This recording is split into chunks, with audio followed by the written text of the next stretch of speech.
Montana visit in September 2025.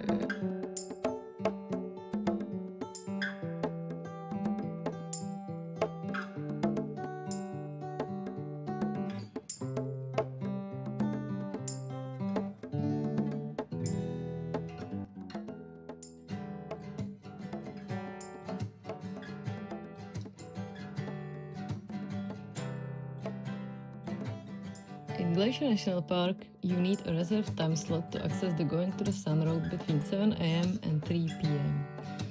Since we didn't know our exact date of arrival and our plans kept changing, we didn't make any reservation. Instead, we waited until 3 pm and then headed in, making a short stop at the Goose Island Overlook. But our main goal for the day was to visit St. Mary Falls and Virginia Falls.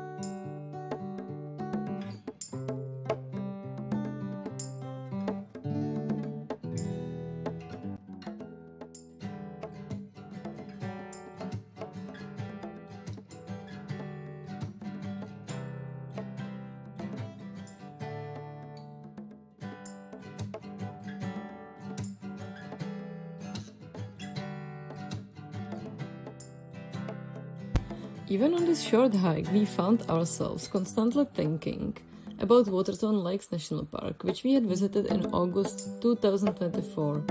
Despite large parts of the park being affected by wildfires in 2017, the landscape remains absolutely stunning.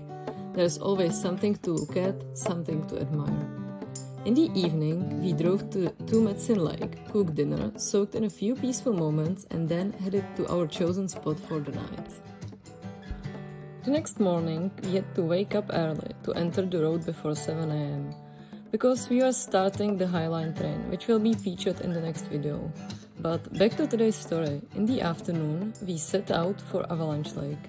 The hike begins on the Trail of the Cedars, which is also suitable for wheelchair and strollers.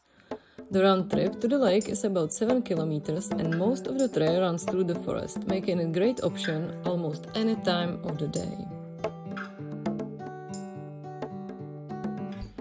You have to be prepared for one thing. This is not a place where you will be alone. The lake and the trail leading to it are absolutely worth it.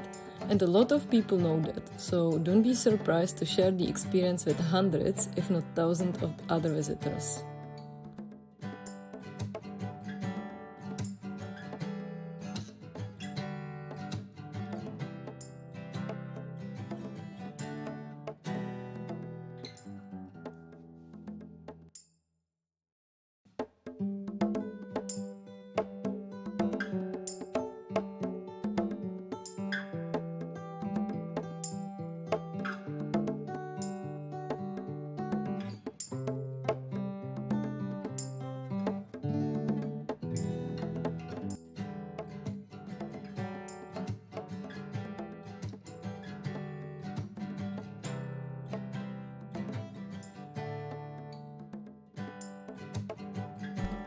The following day, there was no sleeping either.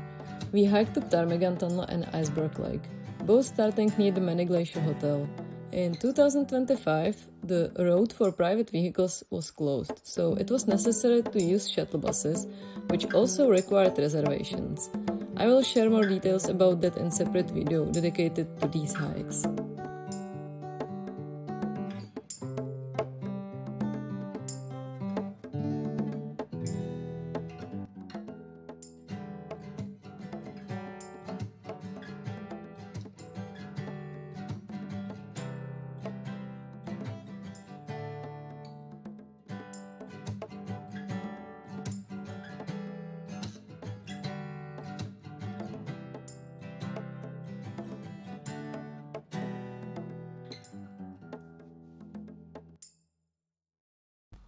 In the afternoon, we continued to Hidden Lake Overlook. Just like Avalanche Lake, this spot is incredibly popular and parking at Logan Pass can be a real challenge. This parking lot is almost always full. Unlike the forest trails, this hike takes you through open alpine terrain with breathtaking views the entire way. It's just under 5 kilometers long, but it can easily take much longer than expected. There's always something to look at, photograph or film. Be prepared, your phone storage will fill up fast.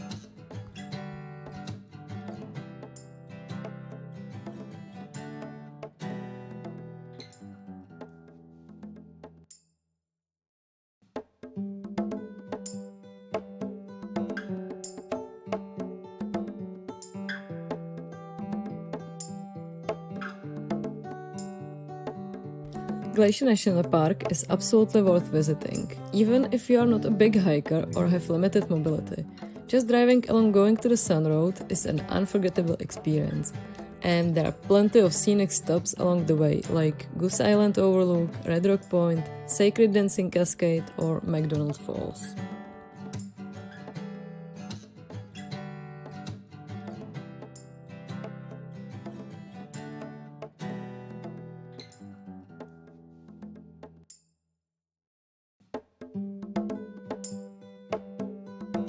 On our last day in Montana, we took on a longer hike, nearly 20 kilometers round trip, to Huckleberry Mountain, and it truly lived up to its name. For the first half of the trail, we barely made any progress.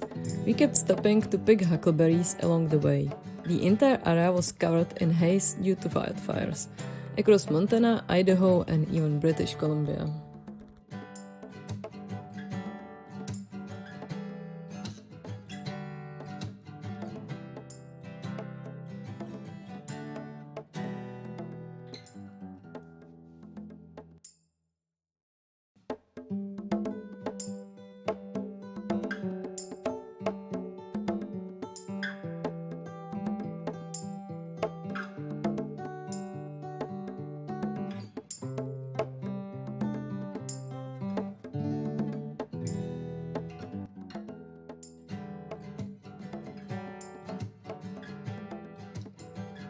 At the summit, there was just one man and Elizabeth.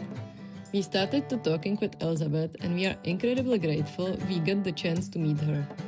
She shared so many valuable insights with us, including how wildfire locations are identified. She even showed us the device used for this purpose, a tool that has been in use since around 1910, over 100 years. Can you believe that? I was honestly shocked.